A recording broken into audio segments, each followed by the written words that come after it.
In today's video, I'm going to teach you how to place a trade on Binance Futures. Whether you're new to trading futures or looking to refine your skills, these steps will guide you through the process seamlessly. First, you'll need to log into your Binance account. Once you're in, navigate to the Futures tab. It's usually found in the top menu bar within the Binance platform. Accessing the Futures section is crucial because it's where you'll manage all aspects of your futures trading, from funds transfer to tracking your trade performance. Next, you'll want to transfer funds to your futures wallet. This step is important because you can't place a futures trade without having the necessary capital in the dedicated futures wallet.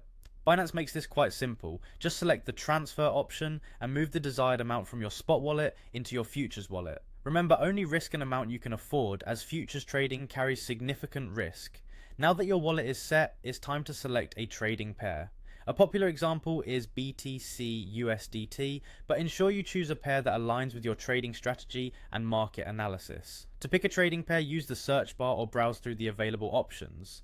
Make sure you're comfortable with the assets you're choosing to trade, as they'll determine the fluctuations in your market positions. With your trading pair selected, the next step is to set the order type.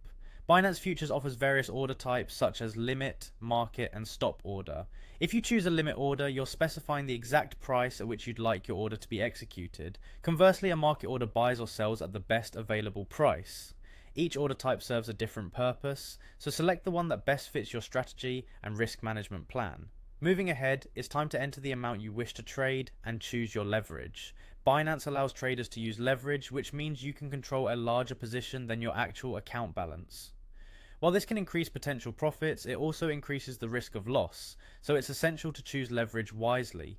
Enter the amount for the trade, be it in cryptocurrency units or equivalent currency, and ensure your leverage setting aligns with your risk tolerance and trading plan. Finally, once all settings are in place, you're ready to execute the trade. Tap buy long if you think the asset's price will rise. Choose sell short if you anticipate a price drop. Clicking this button will place your trade based on all the parameters you've meticulously set. It's crucial to double check all your selections before confirming, as errors here can be costly. And there you have it, you've successfully placed a trade on Binance Futures. Utilizing these steps, you can navigate the platform with confidence, ensuring that each trade you place is with precision and strategic intent. Happy trading.